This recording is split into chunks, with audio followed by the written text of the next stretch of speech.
Minutos. Mire, está la clase del rapto, ese rapto o arrebatamientos antes de la gran tribulación. Nos toca esta noche esta clase. Luego, la página 61, vayan conmigo por favor, las resurrecciones. Esta clase es muy importante. Parece como un tema, parece que esta clase, préstame atención hermanos por favor, 61, parece que es la clase de si Lázaro resucitó, si Elías resucitó un muerto. No es eso. Se está refiriendo a las diferentes resurrecciones masivas en la Biblia. Y es muy importante esta clase. El juicio final, esta clase de juicio final la tengo grabada del último curso, pero la vamos a estudiar con detalle. Luego viene la gran tribulación, detalles de cuánto dura la gran tribulación, porque sabemos nosotros que dura 7 años. Ahí vamos a entrar mucho en el Antiguo Testamento, en el libro de Daniel. Las religiones en la gran tribulación, la página 67, habrán básicamente la ramera, la gran ramera, así le llama la Biblia a esta religión, que será una religión que juntará todas las religiones del mundo. Imagínense una religión que junte muchas denominaciones cristianas, budistas, hindús, una religión que ya está comenzando, se llama los ecuménicos. Ok, existirá en la gran tribulación esa ramera, los judíos, la religión de los judíos, los cristianos y la religión del anticristo. Son 4 religiones que habrán en la gran tribulación. Luego, la página 69 será el primer sello. El primer sello de la gran tribulación es la manifestación del anticristo. Y vamos a estudiar su religión otra vez, un poquito más, y vamos a estudiar su poder económico, cuál será su poder político, su poder militar y su poder económico. Vamos a estudiar bastante del anticristo, de a dónde viene, de qué países. Algunos dicen que el anticristo es judío. En estos temas, hermanos, así me va tomando 2 minutitos más. En estos temas verdaderamente tenemos que expresar la mejor opinión que tengamos nosotros, lo que nosotros creemos que es la verdad. Pero en estos temas siempre tenemos que entender que podemos equivocarnos. En el libro de Apocalipsis se hablan de 2 personajes principales, del falso profeta y del anticristo. Esos 2 personajes. Yo sí creo que el falso profeta es judío, eso estoy casi seguro de eso. El anticristo, algunos dicen que es judío, puede ser posible, pero tiene más posibilidades que sea un gobernador europeo, porque se supone que salga del antiguo imperio romano. Y los judíos no eran parte, eran una provincia del imperio romano, pero no eran parte del gobierno del imperio romano. Bueno, muy bien. Hay una clase nomás para el poder económico del anticristo, la página 71. Luego vamos a estudiar los sellos de la gran tribulación. El primero ya se estudió con el anticristo, el segundo, el tercero, el cuarto, el quinto. Y luego vamos a estudiar el 6º sello, que incluye el 7º. En otras palabras, el último sello de la gran tribulación está dentro del 6º sello. Y lo vamos a estudiar. Así que vamos a estudiar bastante del libro Apocalipsis. Esas son todas las clases que tenemos por delante en el curso, hermano. Y yo creo que después de ahí, con todo eso que usted va a estudiar, después que aprenda todo eso, después que aprendamos todo eso, estaremos en el primer grado del libro Apocalipsis. Nada más que el first grade. No has pasado high school, no has pasado primaria, no has pasado college todavía en el libro Apocalipsis, pero por lo menos vas a poder entenderlo. Vaya, así que usted y yo estaremos en el primer grado del libro Apocalipsis. Muy bien, nos vamos a la página 59 para empezar la clase de esta noche. Señor, te damos gracias en esta noche por estar aquí. este grupo de estudiantes que se ha dado cita en este lugar. Te pido, Señor, que me des la sabiduría a mí como maestro para poder transmitir las cosas sublimes, las cosas bellas tuyas, Señor. Por lo menos intentarlo, Señor. Ayúdame, Señor, para ministrar este tema. Y a ti te damos la gloria y la honra en el nombre de Cristo. Amén, amén y amén. La clase de esta noche, hermano, es la página 59. El rapto o arrebatamiento es antes de la gran tribulación. Está expresada en su hoja en signos de interrogación, es una pregunta. Es una pregunta. Es antes de la gran tribulación. Así que vamos a estudiarla, a estudiar ese tema. Y a mi opinión sí, ya empiezo afirmando que creo que el rapto o el arrebatamiento es antes de la gran tribulación. Quiero decirle que hay bastantes iglesias cristianas, inclusive pastores muy conocidos, amigos míos, que cuando empezamos en el ministerio, la mayoría de sus ministerios creían que la iglesia sería arrebatada antes de la gran tribulación, y hoy han cambiado su parecer.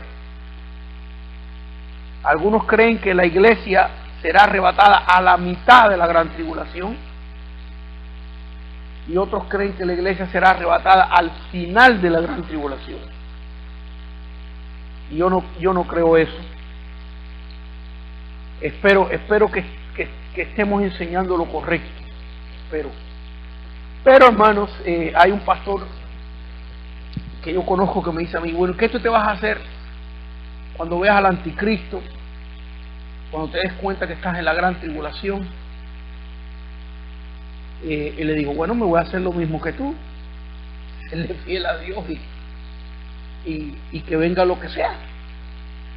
Si me van a cortar la cabeza, que sea rápido la cosa.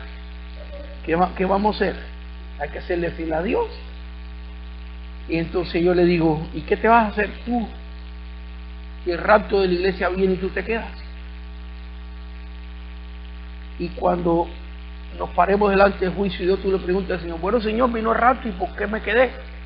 Y que el Señor te diga: bueno, es que según tu fe te hay. Tú creíste que te ibas a quedar, pues te quedaste. Y los que creyeron que se van, se fueron. Así que, hermanos, espero que nos vayamos todos con Cristo. Aún los que no creen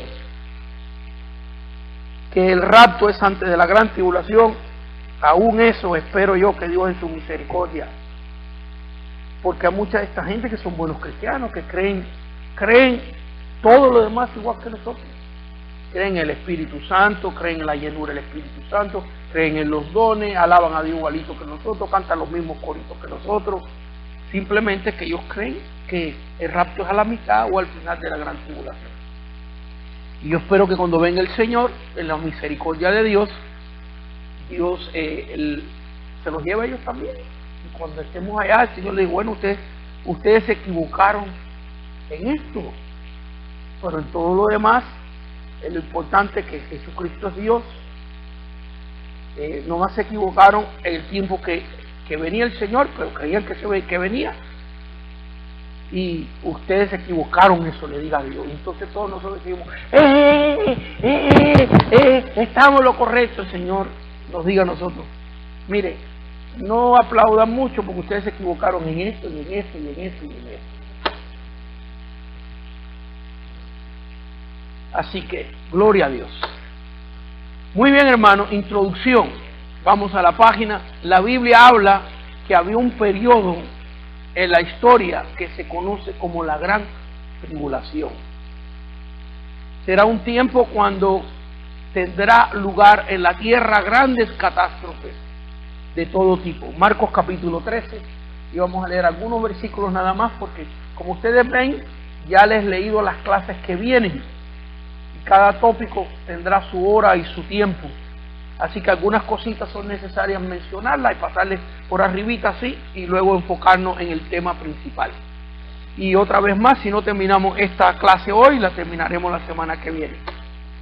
Marcos 13, versículo 19. Dice así: porque aquellos días serán de tribulación, cual nunca ha habido desde el principio de la creación que Dios creó hasta este tiempo, ni la habrá. Así que aquí el Señor, y mire lo que dice el versículo 20, y si el Señor no hubiese acortado aquellos días, nadie sería salvo. Mas por causa de los escogidos que Él escogió, acortó aquellos días. Así que vemos ahí, hermanos míos, que cuando estudiemos cuánto dura la gran tribulación y veamos que a nuestra opinión dura 7 años, es la dispensación o el pacto más corto que hay en la Biblia. Y este versículo nos enseña por qué. Nos enseña que si la gran tribulación durara más, ni aun los sellados y los escogidos de Dios pudieran aguantar. Ni aun ellos serían salvos. Y por amor a los escogidos de Dios, eso ya implica que en la gran tribulación habrá gente salva. Habrá gente de Dios. Y para que esos sean salvos, Dios acortará. Y esa dispensación, como ya hemos estudiado un poco, durará 7 años nada más. Versículo 24, pero en aquellos días, después de aquella tribulación, el sol se oscurecerá y la luna no dará su resplandor. Y el versículo 20, viendo el versículo 20, ya lo leímos otra vez, pero vamos a leer el versículo 19 y 20. Otra vez dice, porque aquellos días será de tribulación. Y en los otros evangelios dice de gran tribulación, cual nunca ha habido desde el principio de la creación de Dios, que creó, hasta este tiempo, ni lo habrá. ¡Wow! Está tremendo esto. Porque cuando estudiamos historia, aún bíblica y secular, vemos que este planeta Tierra y la raza humana ha tenido tremendas tribulaciones. Un diluvio que arrasó con toda la raza humana. 10 plagas sobre Egipto. Epidemias de todo tipo, hermano, en la historia. Han habido epidemias, hubo una, la fiebre bubónica, por allá por los años 1100, 1200, que acabó, hermanos míos, con una cuarta parte de toda la población europea. Interesante, aunque no me queda, hay veces que quisiera yo compartir con ustedes mucho de las cosas históricas, pero me cohíbo por el tiempo. Pero muy interesante que hubo un general que está considerado en la historia como un hombre malo, Atila el Uno. Atila se llamaba. Hay un dicho de Atila que dice, donde el caballo de Atila pisa, ni la hierba crece. Y Atila es un descendiente de la raza de la raza asiática, de los chinos, que fueron conquistando desde la China hacia Europa. Y cuando yo digo conquistando, no le estoy hablando de una guerra, de una batalla, sino que venían, conquistaban un territorio, se asentaban y estaban 50 años ahí. Y luego hacían un ejército y conquistaban otra parte de Europa y estaban otros 50 años, 100 años ahí. Así que la conquista de los hunos hacia Europa, hermanos míos, conquistando a lo que es Persia, conquistando lo que es hoy en día Austria, Bulgaria, todos estos países de los volcanes. Y una de las estrategias que ellos hacían para ir al grano es que agarraban los cuerpos de las personas con epidemias y los ponían en catapultas.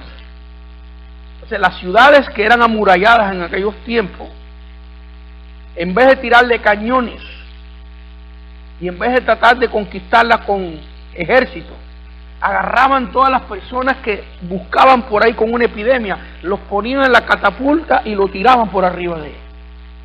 Y empezaban a contaminar a la ciudad, hermanos míos. Fíjense, la primera guerra química porque eso es lo que es una guerra química.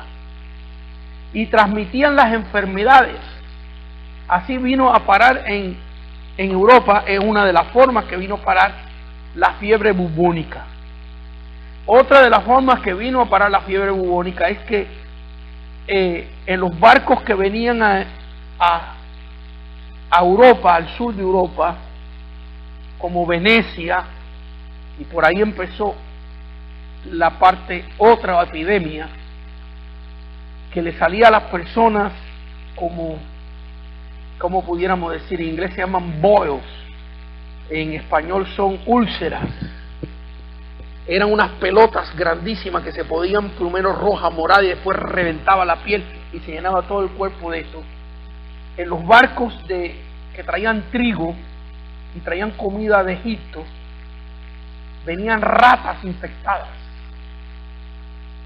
Y entonces los graneros acumulaban todos estos granos que alimentaban la ciudad entera. No le estoy hablando de un saquito de grano.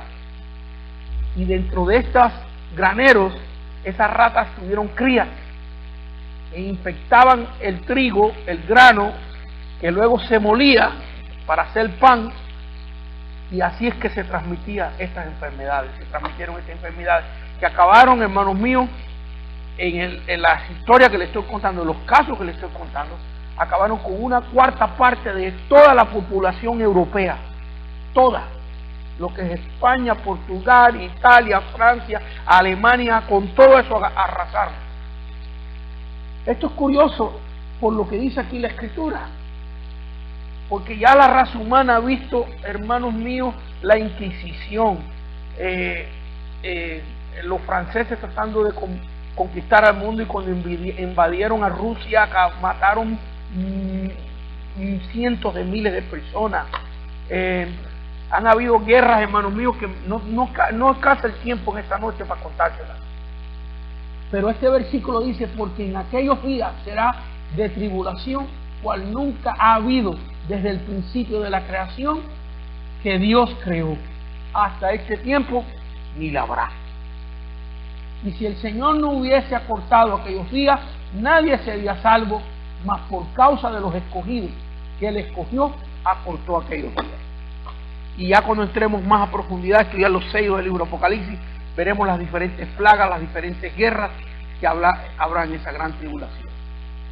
Número Romano 1 en sus notas. ¿Qué es la gran tribulación? El título de la clase es el rapto o arrebatamiento antes de la gran tribulación. Entonces no estamos hablando del rapto todavía, pero como el tema es que es antes de la gran tribulación, tenemos que probar con la Escritura que habrá un tiempo de gran tribulación, y eso es lo que estamos viendo primeramente. ¿Qué es la gran tribulación? Se conoce este tiempo como el día de la ira de Dios. Apocalipsis 6:17. Y voy a evitar de explicar mucho o profundizar mucho en los textos para poder avanzar lo más posible. Apocalipsis 6:17 dice: porque el gran día de su ira ha llegado, y quién podrá sostenerse en pie.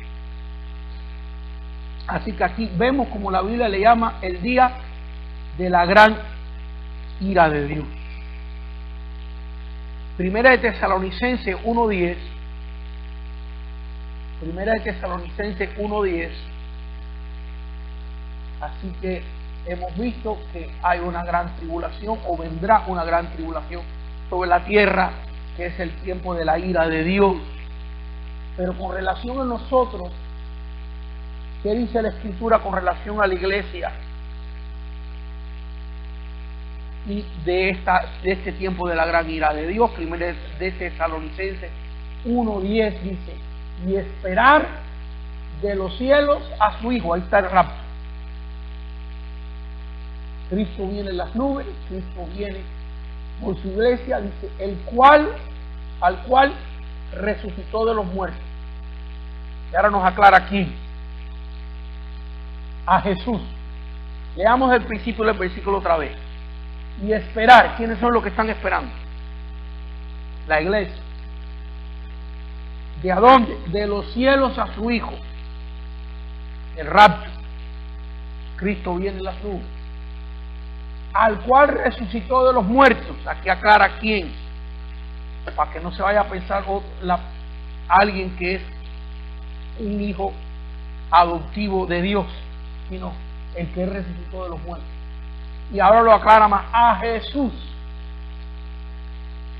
Porque alguien puede decir, bueno, hay cristianos que murieron que se llaman Jesús, ¿ve? Pero no es el que resucitó de los muertos, ni es el unigénito del Padre. Mira cuánta aclaración hay aquí. ¿Quién nos librará de la ira venidera? ¿Cuál es la ira venidera?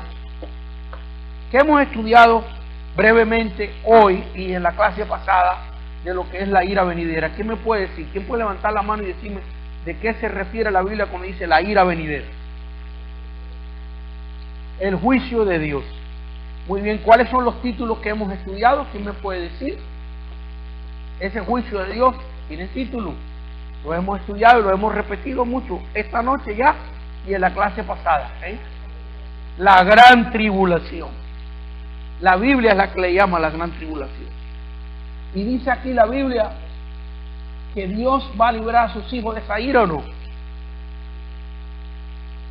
Bueno, esperemos un momento. Pero si hemos leído versículos que nos dice que aquellos días va a ser acortado por amor a los escogidos de Dios, y escogidos de Dios son hijos de Dios, entonces dentro de esa gran tribulación habrá hijos de Dios. ¿Y cómo es que aquí que dice que nos va a librar de la ira a sus hijos, a su iglesia? Pero en otro lugar dice que habrá iglesia y que habrá escogido de Dios en esa ira, en la gran tribulación. ¿Alguien pudiera explicar eso brevemente y con alta voz? A ver, pastora.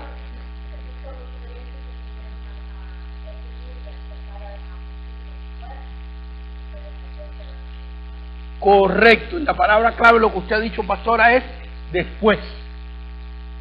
En otras palabras, que los escogidos de Dios, que Dios va a cortar la gran tribulación, porque si no aún ellos perecerían, son las personas que se convierten a Dios en la gran tribulación. Pero aquí este versículo está hablando de la iglesia que se va antes de la gran tribulación. Aquí este es un versículo clave para que nosotros nos aseguremos.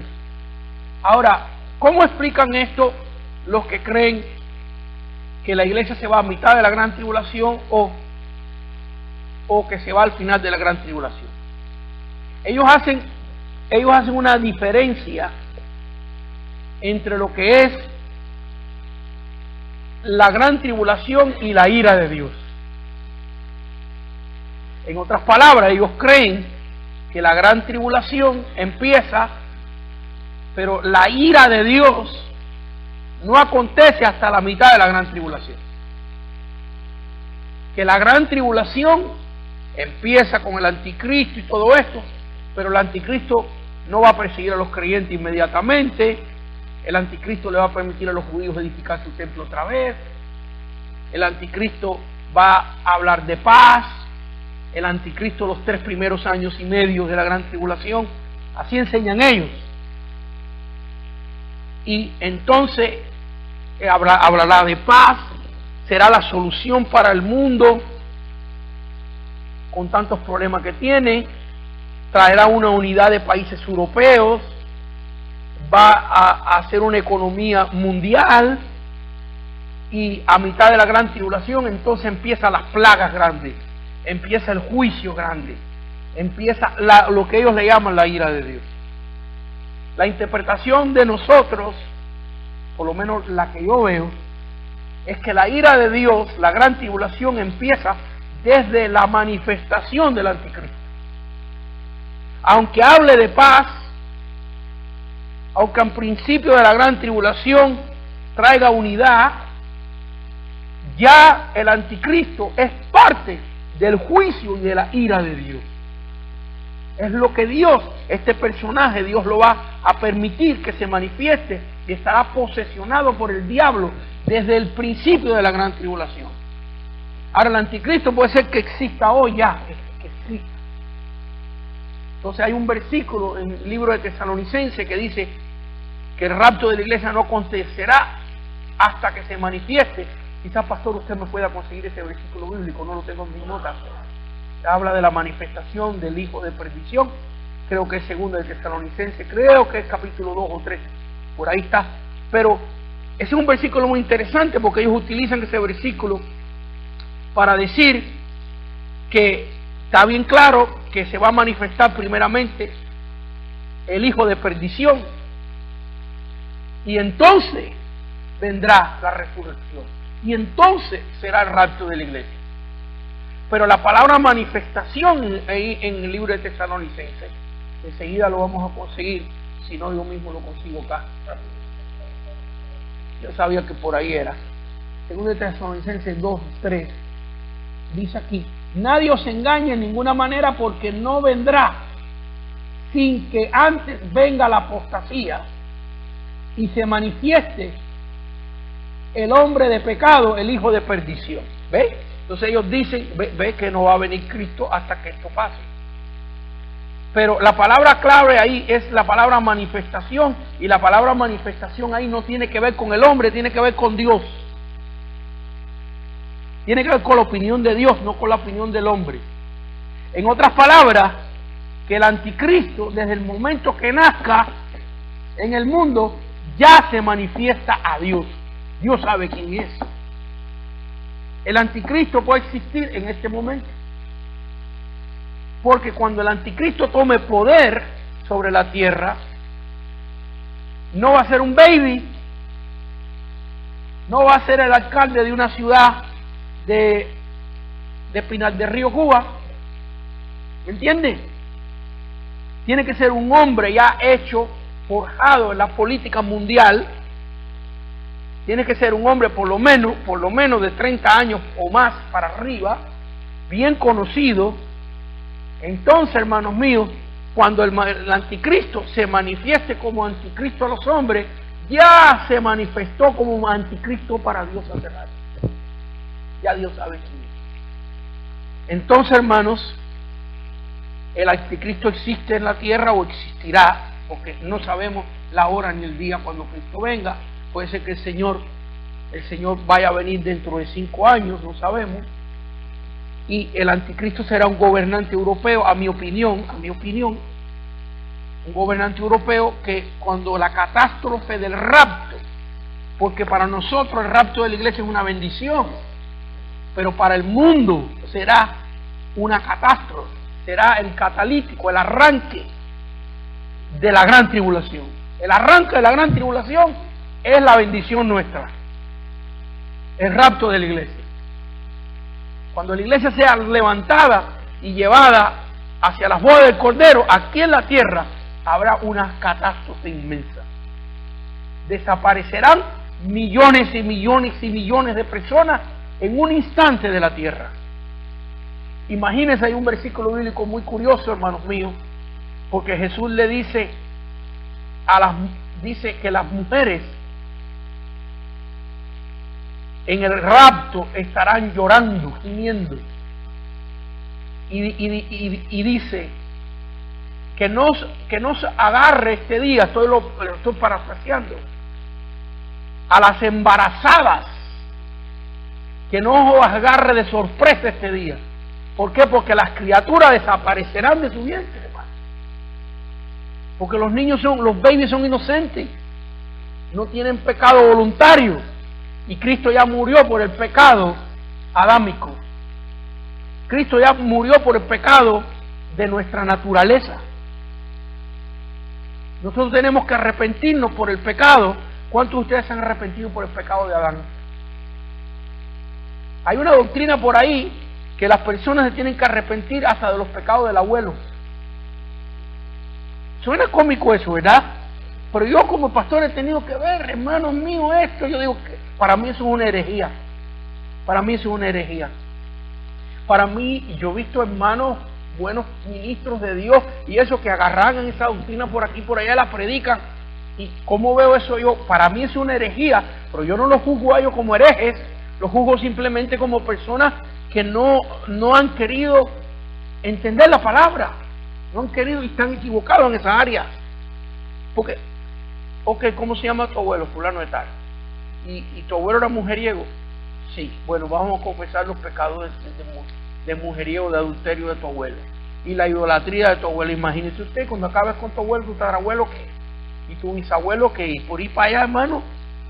Si yo tuviera que confesar uno por uno nomás los pecados que yo he hecho, hermano, ni podía leer la Biblia, porque todo el tiempo estuviera yo confesando pecados. Cuando venimos al Señor, y la Biblia dice que confesemos nuestros pecados, es una confesión general. Señor, yo me arrepiento de ser esto, de ser esto, de ser esto, pero estoy seguro que no vas a poder mencionar todos tus pecados, y la sangre de Cristo tiene poder para borrar todo eso. Así que vemos acá, hermanos míos, que la iglesia, en este versículo muy interesante, este versículo dice bien claro, que hemos leído en Tesalonicenses, vamos ahora a leer otro, primera de Tesalonicenses 5:9. Primera de Tesalonicenses 5:9. Dice así: porque no nos ha puesto Dios para ira, sino para alcanzar salvación por medio de nuestro Señor Jesucristo. Otro versículo clave. La iglesia no está puesta para ira, sino para alcanzar misericordia y perdón de Dios. Así que por ahí de vez en cuando alguien me pregunta: ¿y usted cree, hermano, que fulano de tal, si Cristo viene, se queda? Así me han dicho. ¿Quiere usted creer que se vayan, pastor? Hermano, yo no pierdo mi tiempo invirtiendo energía pensando en quién se va y quién se queda. Bastante trabajo me cuesta a mí, hermano, mantenerme yo y estar seguro de que yo me voy. Y preocuparme de mi esposa, de mis hijos, de mi familia cercana. Yo miro a todo creyente. Yo no ando buscando defectos, porque yo no puedo cambiar los defectos de nadie, hermano. Y se lo está diciendo uno, que por ahí yo tengo un mensaje, la serie de mensajes míos, el número 27, espero que ninguno de ustedes me lo pida más, pero 2 o 3 hermanos me han pedido ese mensaje. Y ese es uno de los mensajes más fuertes que yo prediqué, está dentro de los muchos que prediqué. Se le está diciendo uno, hermano, que invertía tanto tiempo juzgando, condenando, viendo los defectos de las personas. Yo no tengo tiempo para eso ya, hermano. Yo no sé si es que me he puesto un poco viejo, o digo un poquito viejo, pero yo no sé qué pasa, porque yo no tengo tiempo para eso. Yo me fijo en lo que Dios se fija, en lo bueno de las personas. Yo me fijo en lo bueno de los hermanos. Y lo malo de los hermanos, eso le toca al hermano resolverlo y le toca a Dios resolverlo. Cuando yo llegue al rapto, que confío que Dios me lleve, aunque sea con una ala más así, confío en Dios, que la sangre de Cristo me cubra y que yo esté viviendo para el Señor en ese momento y me vaya con el Señor.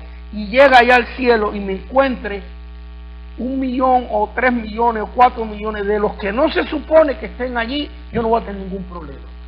Yo voy a estar feliz. Porque yo, si fuera por mí, yo quisiera que se fuera todo el mundo. Que todo el mundo fuera salvo. Sé que no. Sé que no. Y cuando llega allí y vea que los que yo pensaba que iban a estar allí no están, entonces, hermano, yo no sé si podremos orar en el cielo, sí, porque vemos en el libro de Apocalipsis que la gente está orando a Dios. Oraré para que esos que se quedaron, su fe crezca y tengan el valor de dejarse costar la cabeza, o por lo menos que Dios los esconda a través de toda la gran tribulación, y al final de la gran tribulación, cuando sean ellos también transformados y resucitados, nos encontremos en la eternidad para gozarnos juntos. Amén, hermano. Gloria al Señor. Así que la Biblia habla bien claro que la iglesia se va. Que la iglesia se va con Cristo. Y quien se queda y quien se va, no invierte yo tiempo en eso. Yo miro a todo el mundo como que se va. Yo miro a todo el mundo como que se va. Y si veo que alguien está haciendo algo malo, me arrimo a la persona y trato de ayudarle, hermanos míos, y lo trato como un hermano. No lo trato como un hijo del diablo. lo trato como un hermano y lo trato de ayudar en su deficiencia para que supere eso, hermano. Porque yo no sé, pero yo veo que el Señor eso es lo que hace. Por lo menos lo ha hecho conmigo 40 años y lo veo que lo ha hecho en muchas personas. Yo tengo en mí, hermano, los secretos de miles de personas. Espero que no suene eso como un alarde, sino lo digo como un testimonio, como algo importante, algo que es bueno aprender. Tengo los secretos buenos y malos de miles de personas, literalmente, hermanos míos. Pero yo miro por lo menos a la mayoría de todas esas personas como mis hermanos en Cristo, y sus defectos, hermanos míos, o sus pecados, yo me arrimo a ellos para que los superen, para que salgan de ahí. Y en ningún momento estoy pensando si se van o si se quedan. Eso no son business míos. Yo no puedo decidir quién se va y quién se queda. Yo lo único que puedo hacer es tratar una vida que agrade a Dios y preocuparme de mi familia, de las personas y a los hermanos, ayudarlos para que nos vayamos todos en el nombre del Señor. Pero la Escritura dice que la iglesia se va. Y si alguno de los que yo conozco se queda, nos vamos a juntar en los que estamos aquí en la clase. Cuando lleguemos allá nos vamos a acordar de esta clase y nos vamos a juntar para hacer un culto de oración para que ellos también se vayan. Gloria a Dios. Hermano, usted levantó la mano.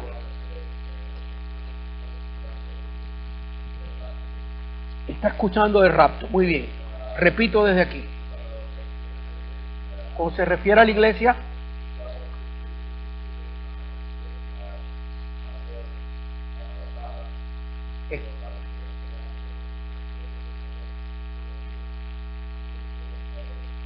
a ver su pregunta.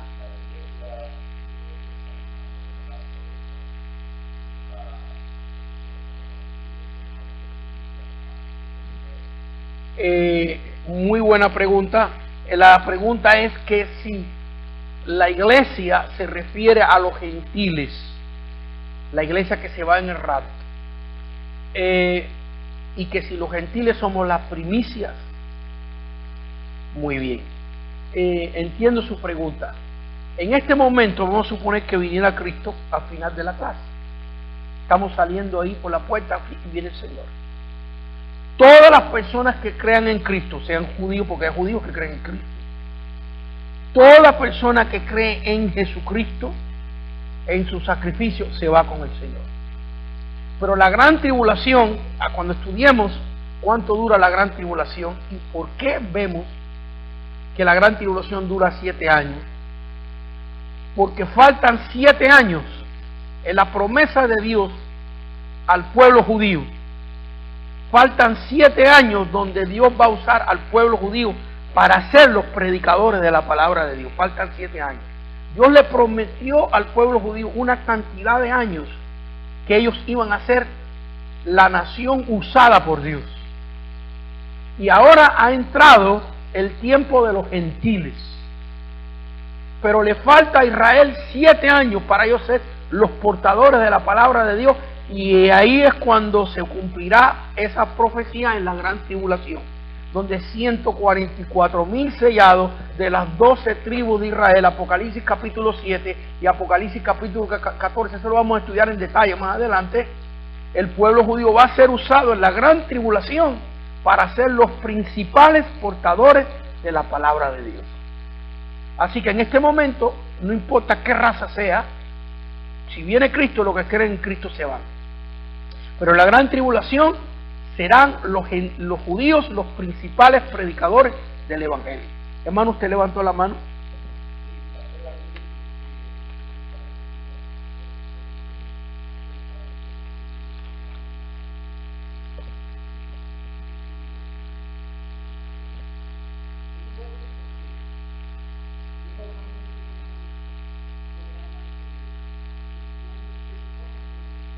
Y déjame explicar un poquito porque se va a quedar la grabación en blanco. Déjame repetir lo que usted está diciendo. El hermano tiene una pregunta acerca, todavía no la ha hecho, de programas cristianos que está viendo en la televisión. Muy bien, hermano, hágame la pregunta, por favor.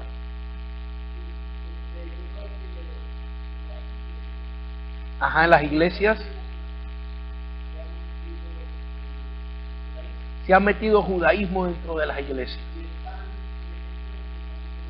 Están enseñando hebreo, están enseñando que se tiene que orar en el nombre de Yeshua, que hay que guardar el sábado, que hay que guardar los días de la ley otra vez, y todo este tipo de cosas. Exactamente, todo está pasando. Bueno, hermanos, no puedo elaborar mucho de eso, porque la clase se va a ir en otra dirección, totalmente en otra dirección. Lo único que les puedo decir es que si vamos a estudiar esos temas más adelante, cuando estudiemos los 144,000 en la gran tribulación y el involucramiento del pueblo judío en la predicación. Pero la predicación del pueblo judío en la gran tribulación es la predicación de la iglesia evangélica, lo que nosotros predicamos. El Cristo que derramó su sangre no es judaísmo, no será judaísmo. Yo no quiero, para terminar, porque va a quedar media hora nada más, esta clase no la vamos a terminar hoy, pero es bueno este diálogo y es bueno estas preguntas. Estas personas que enseñan esto, a mi opinión, están en un gran error, yo tengo varios mensajes acerca de cómo usar el nombre del Señor Jesús, y ustedes lo pueden ordenar. El problema no es que se enseñe que haya que decir Yeshua. Yo puedo decir en mi oración Yeshua, significa Jesús en hebreo. El problema es cuando yo enseño que esa es la única manera de que Dios oye. Eso es lo que ellos enseñan. Ellos enseñan que el nombre de Jesús significa caballo, es una derivación del nombre Zeus. Los griegos trataron de meter a su Dios dentro del cristianismo, y el nombre Zeus era el nombre de su Dios principal. La pronunciación de Zeus y Jesús es muy parecida, ¿ves? Pero eso es nada más en el latín y en el español. En inglés es Jesus, y en chino tengo que buscarme un cristiano chino para que me enseñe cómo decir Jesús en chino y cómo decirlo en coreano. Y supongamos que Jesús en chino, con el permiso de ustedes, y Señor, tú entiendes por qué lo voy a decir, supongamos que en chino Jesús se diga chichu, chichu, chichu, chichu, en chino. Lo que Dios oye es la fe del corazón, porque la pronunciación, hermanos míos, hay hermanos que se llaman Jesús, y porque usted diga Jesús, y tengo varias predicaciones de eso. Por ejemplo, los demonios dijeron Jesús. El endemoniado gadareno dijo: ¿qué tienes con nosotros, Jesús? Y cuando él dijo eso, no salió el demonio. Por pronunciar el nombre no salió el demonio. El poder está cuando se pronuncia el nombre con la fe de lo que Jesús hizo. Porque los americanos por cualquier cosa dicen Jesus, y los latinos dicen Jesús, María y José. No pasó nada más, no pasó nada. Pero cuando un creyente que cree en la sangre de Cristo y ha sido lleno del Espíritu Santo dice en el nombre de Jesús, el demonio no dice ese es el panadero de la esquina. No, él sabe muy bien que estamos hablando del crucificado que resucitó de entre los muertos, que es nuestro Rey y Salvador. Así que la pronunciación, no está el poder en la pronunciación. El poder está en la pronunciación de un hijo de Dios, sea chino, sea árabe, sea ruso, sea lo que sea. Cuando esa persona pronuncia, no dicen Jesús. Todo el mundo no dice Jesús. En griego es más que el nombre de Jesús. En español y en inglés se está pronunciando en los últimos 500 años. Por 1500 años se decía y Jesús en griego. La iglesia habló más griego, se ha hablado delante de Dios más griego 1500 años, latín y griego, que español e inglés. Y en aquellos tiempos los verdaderos cristianos, cuando decían y Jesús o Yeshua, el verdadero cristiano, había poder en lo que decían, en la pronunciación del nombre, porque estaba respaldado con la fe. Pero en el libro de los Hechos, capítulo 19, si no me equivoco, hubieron 7 sacerdotes que pronunciaron el nombre de Jesús a un demonio y le dijeron: te conjuro en el nombre de Jesús Dijeron eso. Y posiblemente lo dijeron en hebreo, porque eran sacerdotes judíos. Posiblemente dijeron: te conjuro en el nombre de Yahshua, el que predica a Pablo, que salga. Y el endemoniado le cayó arriba, le quitó la ropa y los mandó desnudos para su casa, todo eso. Y no pasó nada. Así que el poder está cuando la pronunciación es acompañada de una fe dirigida a Dios, hermano. Ahí está el poder. Y bueno, hermano, qué bueno, la clase se nos fue para otro lado hoy, pero no importa, porque estamos aprendiendo de todo un poco aquí. Gloria a Dios. Muy bien, sigamos un poquito en el tema, y la semana que viene sí, me queda media hora todavía, pero la semana que viene me voy a regir más por la nota, ¿ok? Pero hoy así vamos a seguir. Estamos hablando de que creemos que la iglesia no va a pasar la gran tribulación. Y estamos leyendo versículos. Leamos primera de Tesalonicenses otra vez, 5:9. Otra vez porque estamos ahí. 5:9 para recalcar el asunto, dice: porque no nos ha puesto Dios para ira, sino para alcanzar salvación por medio de nuestro Señor Jesucristo, quien murió por nosotros, para que ya sea que velemos o que durmamos, en otras palabras, si estamos vivos cuando Él venga, o si ya morimos cuando Él venga, vivamos juntamente con Él. Y aquí este versículo se está refiriendo a esta ira, se está refiriendo, hermanos míos, a la gran tribulación, al día de la gran ira. Dios no nos ha puesto para eso. Lucas capítulo 21, versículo 25, 26 y 36. Hermano, no quiero que nadie vaya a tenerse la mala impresión de que cuando me hacen una pregunta o que cuando a mí me molesta. No, hermano, si a mí me encanta esto. Pudiéramos, si quiere, tener 3, 4 clases nomás de pura pregunta. A mí me gusta, hermano. Simplemente que me preocupa de que el curso se extienda. Ya el curso va a durar 3 años, que el curso se extienda demasiado, ¿ves? Parando en muchos temas. Y no me gusta contestar la pregunta y dejarlo con dudas. Me gusta cuando contesto una pregunta tratar de dejarle por lo menos algo claro del asunto. Así que vamos ahora a Lucas 21, 25 y 26. Lucas 21 dice: entonces los que estén en Judea huyan a los montes, y los que en medio de ella váyanse, y los que estén en los campos no entren en ella, porque estos son días de retribución para que se cumplan todas las cosas que están escritas. Así que estoy leyendo los versículos que no son. Vamos al versículo 25. Entonces habrá señales, versículo 25, habrá señales en el sol, en la luna, en las estrellas. Nunca en la historia ha habido señales en todas estas cosas a la misma vez. Ha habido señales en el sol o en la luna, pero a la misma vez nunca ha habido la historia, porque la gran tribulación es, como hemos leído, una tribulación como nunca la ha habido ni jamás la habrá. Entonces habrá señales en el sol, en la luna, en las estrellas, en la tierra angustia de la gente, confundida a causa del bramido del mar y de las olas. Así que habrá maremotos, hermanos, por todas partes a la misma vez. Fíjense que un solo maremoto en una parte del mundo pone al resto del mundo en miedos, temores, preocupaciones. Pero la gran tribulación no habrá un maremoto en una parte del mundo. Habrá maremotos en muchas partes del mundo a la misma vez. Versículo 26, desfalleciendo los hombres. Fíjense que este versículo es curioso como el Señor se expresa aquí, porque aquí es el mismo Cristo hablando. Y es curioso que el Señor va de lo que pasa en la naturaleza, en lo que pasa en el sol, en la luna, y luego cambia el sentido a lo que siente el ser humano. En otras palabras, lo que causa esto dentro del ser humano. Leámoslo otra vez y fíjense cómo el Señor va variando y va diciendo lo que pasa otra vez en la naturaleza y lo que pasa dentro de los sentimientos humanos.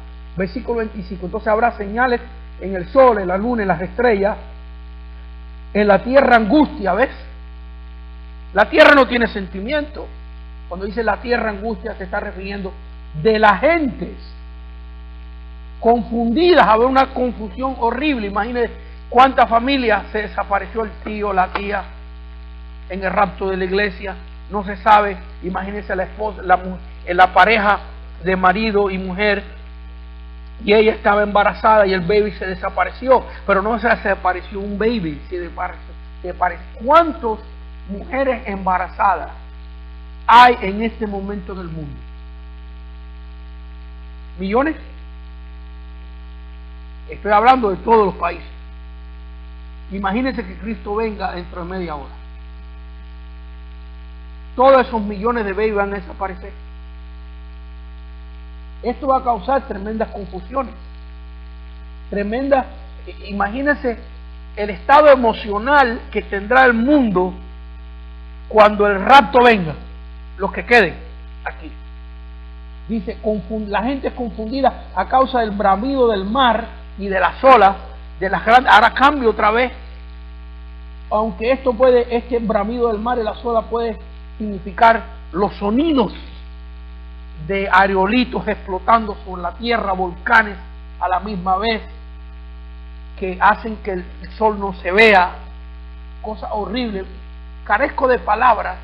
Cuando leo esto, carezco yo de palabras de poder explicar en detalles la horrible catástrofe que será la gran tribulación. Y este es el principio de dolores, hermano. ¿Cómo la gente va a pensar que esto no es gran tribulación? Y son cosas que jamás habían pasado. Así que desde el principio de la gran tribulación, aunque habrá un gobierno que el anticristo tratará de traer paz y todo esto, todas estas cosas empezarán a acontecer. Terremotos chiquititos de 8 puntos. Principio de dolores, 8 puntitos. Después a 9, después a 10, después de terremotos hasta punto 20, que se tragan islas enteras, partes de continentes. Ahí algunas veces he oído los incrédulos diciendo, voy a comprar terrenos en el desierto de Arizona, para que cuando se hunda California yo estaré frente a la playa, dicen los incrédulos. Porque es muy probable que se hunda todo California por la caída de San Andrés, por lo menos parte de lo que es California hasta de abajo México, y esa es la parte donde estamos nosotros. Así que, hermanos míos, yo confío en Dios, que Dios nos lleve, porque ¿quién va a quedar, hermano? Si eso pasa. Versículo 26, desfalleciendo los hombres. Ahí habla de los sentimientos de la fuerza humana, por el temor y las expectaciones de las cosas que sobrevendrán en la tierra, porque las potencias de los cielos serán conmovidas. Así que vemos aquí lo que pasa. El versículo 36, velad pues en todo tiempo, orando, que seáis tenidos por dignos de escapar de todas estas cosas que vendrán. Así que fíjense, es posible escapar de estas cosas que vendrán. La iglesia va a escapar, y de estar en pie delante del Hijo del Hombre.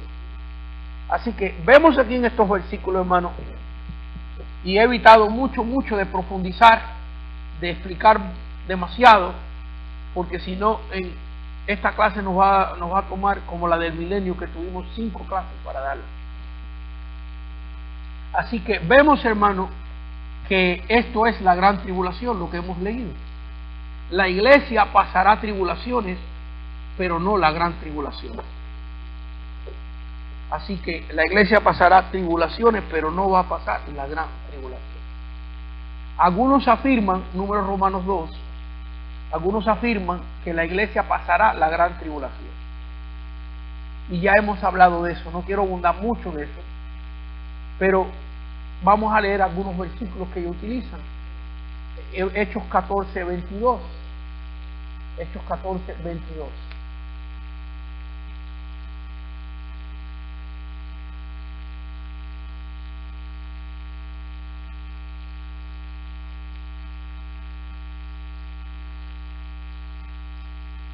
Hechos 14:22. Dice, confirmando a los hermanos de los discípulos, exhortándoles a que permaneciesen en la fe y diciéndole, es necesario que a través de muchas tribulaciones entremos en el reino de Dios. O sea, ellos toman versículos como este, pero hermano, está claro que la iglesia va a pasar tribulación. Por eso sabemos que somos la iglesia. Porque a pesar de las cosas que pasan en nuestra vida, todavía estamos creyendo en el Señor. Y más que creyendo en el Señor. Porque lo que el verdadero cristiano tiene por Cristo no es solamente una creencia en Dios. Porque yo creí en Dios, pero el verdadero cristiano tiene un amor por el Señor. Y una entrega a Dios. Esa es la diferencia de un creyente a un cristiano. Porque yo era creyente, yo creía que Cristo había muerto por mí en la cruz, yo no era un ateo, yo creía que había resucitado, pero hasta que no me entregué al Señor y le di mi corazón al Señor, no me convertí en un cristiano. Así que, y yo sabía, lo que pasa es que no había entendido muy bien, pero yo sabía que el creyente iba a pasar tribulaciones y que me iban a tocar algunas. Pero yo no sabía las que me iban a tocar. Y le doy gracias a Dios que no me las explicó. Porque quién sabe si me hubiera pasado como los escogidos de Dios. El versículo que leímos. Quizás Dios me hubiera tenido que matar porque si no hubiera permanecido en la fe. Yo supiera todas las cosas que me iban a tocar en mi vida. Pero ¿sabe qué? Estoy agradecido con Dios. Hubiera querido no haberlas pasado, porque muchas de ellas me las busqué yo solito. Ya el diablo estaba cansado de oírme, que ya no me echen más culpa, que yo no tengo culpa de eso. Me las busqué yo solito, hermano, muchas de ellas. Y ojalá no la hubiera tenido que pasar, pero ahora mirando hacia atrás, doy gracias a Dios, porque esas pruebas han forjado lo que soy. Hoy soy yo en Cristo hoy. Ese ha sido el martillo y el cincel de Dios para hacer lo que yo soy hoy. Y lo que yo soy hoy, hermanos míos, honestamente le digo, me gusta un poquito más que lo que fui. Lo que soy hoy me gusta un poquito más que lo que fui. Porque es la obra de Dios en mi vida. Entonces, vamos a pasar tribulaciones. Si usted no pasa tribulaciones, usted no es creyente. Ahí es que Dios prueba tus colores. Ahí que se sabe de qué estás hecho tú. Ahí, como se dice en Latinoamérica, ahí se conoce tu verdadero cobre. ¿Cuál es? En medio de eso. Pero no vamos a pasar la gran tribulación. Así que vamos a los 15 minutos que quedan, nos vamos hacia el final de la clase, porque la semana que viene entraré en lo que es Números Romanos 3, 4, en más detalle, que en sí ya lo hemos estudiado, pero lo vamos a volver a estudiar. Y nos vamos a Números Romanos 5 al final de la clase, otras pruebas de que la iglesia no pasará la gran tribulación. Génesis, nos vamos al principio de la Biblia, Génesis 6, y hermanos, esto muestra el carácter de Dios. Cómo Dios ha actuado en el pasado, muestra cómo Dios actuará en el futuro, porque muestra su carácter, su forma de actuar. Y en Génesis capítulo 6, voy a leer los versículos bien rapidito, porque son cosas que ya hemos estudiado, las dispensaciones, los pactos, así que no requieren de mucha explicación. Génesis 6, versículo 6, y se arrepintió Jehová de haber hecho hombres sobre la tierra y le dolió en su corazón.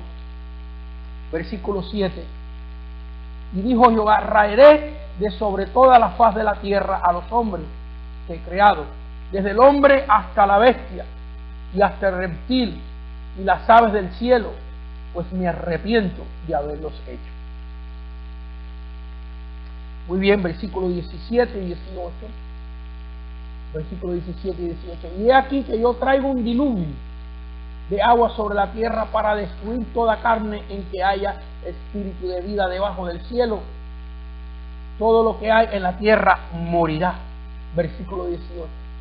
Mas estableceré mi pacto contigo y entrarás en el arca tú y tus hijos, tu mujer y la mujer de tus hijos contigo. Así que aquí vemos, hermanos míos, que claramente Dios decidió un juicio sobre la tierra y dijo que destruiría toda carne. ¿Cuánto es todo, hermano? Si usted dice, yo voy a tomar todas las sillas, y hay 100 sillas, ¿cuántas sillas va a tomar usted para llevarse para su casa? Si usted dice, yo voy a tomar todas las sillas, y hay 100 sillas, usted se lleva 99. ¿Son todas? Vaya que cuando Dios decidió acabar con todo, incluía a Noé también. Pero cuando leemos el capítulo 6, dice el versículo número 9, versículo 8 y 9, Dios toma una decisión: y raeré de sobre la faz de la tierra a los hombres que he creado, desde el hombre hasta la bestia. Y ya hemos leído que Dios dijo todo. Y entonces el versículo 8 dice, pero, hay un pero, Dios se aguantó. Noé halló gracia ante los ojos de Jehová. Así que vemos ahí que hay una decisión de destrucción absoluta, pero luego Dios recapacita y dice, no, espérese un momento, yo no puedo, voy a destruir todo, pero a Noé no, porque Noé halló gracia delante de los ojos de Dios. Y vemos que Noé fue absuelto o escogido para no pasar el diluvio, para no sufrir el diluvio, porque pasó el diluvio pero no lo sufrió. El capítulo 7, rápidamente, el versículo 19 en adelante, capítulo 7, versículo, y las aguas subieron mucho sobre la tierra, y todos los montes altos que había debajo de todos los cielos fueron cubiertos. 15 codos más altos subieron las aguas después que fueron cubiertos los montes, y murió toda carne que se mueve sobre la faz de la tierra, así de las aves como del ganado y de la bestia, y todo reptil que se arrastra sobre la tierra, y todo hombre, todo lo que tenía aliento de espíritu de vida en sus narices, todo lo que había en la tierra murió. Así fue destruido todo ser que vivía sobre la faz de la tierra, desde el hombre hasta la bestia, los reptiles y las aves del cielo, y fueron raídos de la tierra, y quedó solamente Noé y los que con él estaban en el arca. Así que el carácter de Dios nos muestra a nosotros, hermanos míos, en la forma que Él actuó, que siempre Dios libró a su iglesia. Siempre Dios libró a esos hermanos míos que mantenían la fe.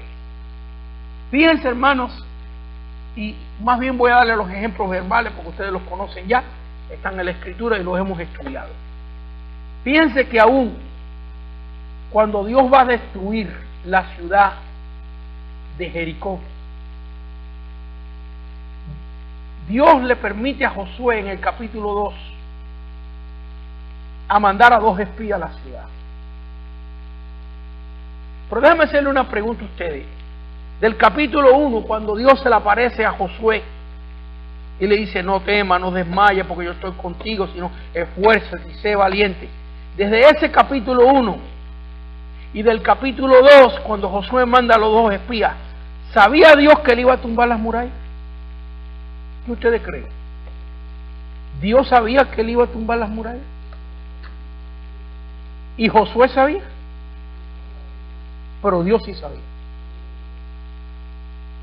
Entonces Dios le está diciendo a Josué, esfuérzate y sé valiente, no temas ni desmayes. Entonces él está recibiendo esto como que hay una participación humana aquí, que yo tengo que esforzarme. ¿Y qué es lo que hace un general? Primeramente analizar al enemigo. Entonces Josué manda 2 espías para que estudien la ciudad, para ver por qué parte de la muralla el pueblo puede entrar. ¿Cuál es la debilidad? ¿Cómo con catapulta, con troncos de palo, con escaleras, que era el sistema de conquista. ¿Cómo iban a conquistar la ciudad?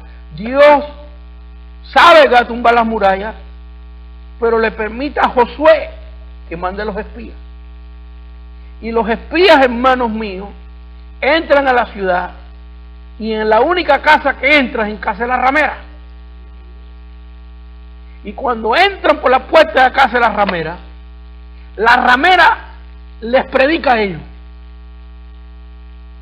Si usted se fija en el pasaje con cuidado, ellos no hablan, sino la ramera dice: hemos conocido de Jehová vuestro Dios, que dividió la mar y que acabó con los reyes que están al otro lado del río Jordán, y este pueblo está temeroso porque Jehová vuestro Dios es Dios en los cielos y en la tierra. ¿Creía la ramera o no creía? Y los oculta y hace un pacto, y ellos le dicen a la ramera: cuando nosotros vengamos, amarra este vellón en la ventana de color rojo para que se pueda identificar cuál es tu casa. Y ella los baja y los hace descender por el muro, y ellos le dijeron: cuando vengamos. Ahora aquí estamos hablando de mover a un pueblo de por lo menos 2 millones de personas.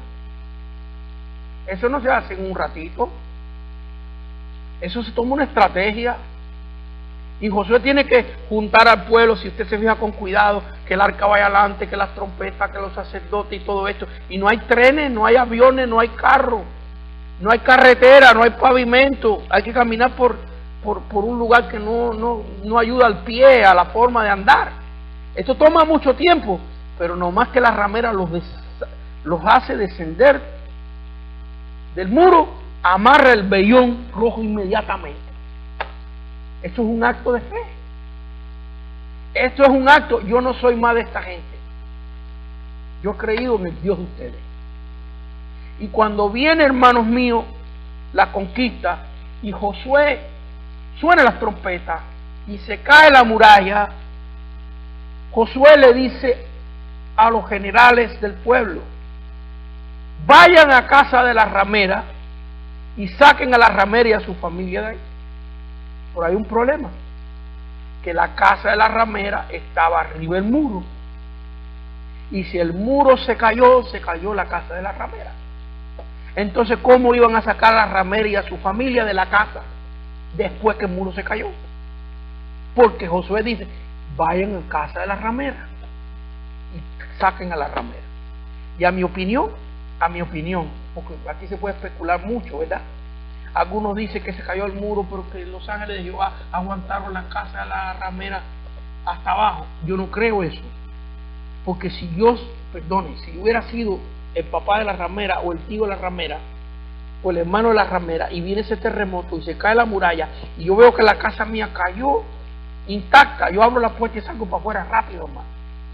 Yo no me quedo dentro de esa casa, porque tú sabes, porque no era solamente ella. Uno piensa: bueno, pero esta casa se va a caer. ¿Ves? A mi opinión, la parte de abajo del muro de la casa de la ramera quedó intacta. A mi opinión. Y se veía el canto del muro. A mi opinión, yo lo veo así. Y la casita de arriba y el velloncito con el viento. Ahora, fíjense. Si Dios iba a tumbar la muralla, ¿por qué Dios no le dijo a Josué: ¿para qué tú vas a mandar espías, muchachos? ¿Cuál es el propósito de mandar espías? Si yo voy a tumbar el muro, si no te hace falta averiguar por qué ventana tú vas a entrar, ni por dónde vas a poner la escalera. Si yo voy a tumbar, pero Dios lo dejó. ¿Por qué, hermano mío? Porque había una mujer, así como Noé, había una mujer que cuando había visto los milagros, los prodigios, aunque era ramera, había creído en el Señor y quería ser parte de la fe, y es más, que fue parte hasta de la familia del Señor. Rahab la ramera, esta tatarabuela de Jesucristo. En Mateo capítulo 1, en la genealogía del Señor, está el nombre de Rahab, lo único que no dice ramera. Porque ya cuando entró en la fe, dejó de ser ramera. Y Dios la libró a ella. Y lo mismo pasa en la ciudad de Sodoma y Gomorra. Me quedan 4 minutos. En Génesis capítulo 19, cuando Dios destruye la ciudad, Dios dice la Biblia, aunque nos cuesta trabajo creer, en el Nuevo Testamento, Dios libró al justo Lot, que abrumaba su alma con la conducta nefada o con la conducta equivocada, pecadora, sucia de la gente de aquella ciudad. ¿Qué hacía Lot allí? Yo no sé. ¿Por qué se metió allí? No debió haberse metido allí. Pero la Biblia dice que él consumía, que su espíritu se lastimaba, su vida sufría por estar viviendo allí. Se debería haber ido. Estaba en desobediencia a Lot, que usted cree. Dice que fue echando sus tiendas a llegar a Sodoma y Gomorra. Así obra siempre el diablo, poquitito a poco, ¿no? Vio la llanura del Jordán, que era fértil como el huerto del Edén, y le dijo a Abraham: ya yo estoy cansado, Abraham, mira, tú estás viejo ya, tú no sabes cómo criar ovejas. Yo quiero mi propio reino. Porque fíjense que Lot tenía que haberse quedado con Abraham, porque el pacto de la cuarta dispensación de la promesa, Dios se lo dio a Abraham. Yo me hubiera quedado con Abraham. ¿Y para qué quería más ovejas si Dios lo había prosperado a Lot? ¿Para qué quería más?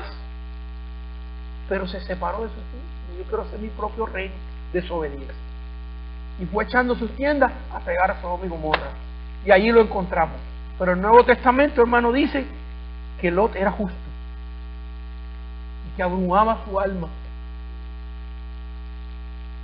¿Cómo hubiéramos juzgado nosotros Lot? No, este se va a chicharrar aquí también. Pero Dios veía su alma. Y por amor a él, Dios libró a su esposa, que no sabemos de dónde la sacó, que obviamente por estar mirando para atrás, eso nos indica que posiblemente era de Sodoma y Gomorra. Mire la conducta de sus hijas, de dónde aprendieron lo que hicieron. Los que han leído ese pasaje bíblico saben de qué yo estoy hablando. Pero Dios libró a Lot. Y hay otro ejemplo bíblico. Dios libró al pueblo de Israel de las plagas de Egipto. Y las plagas de Egipto vinieron sobre Egipto, pero sobre el pueblo de Israel no vinieron. Entonces vemos que el carácter de Dios siempre ha librado al que tiene fe y al que tiene al justo, al creyente.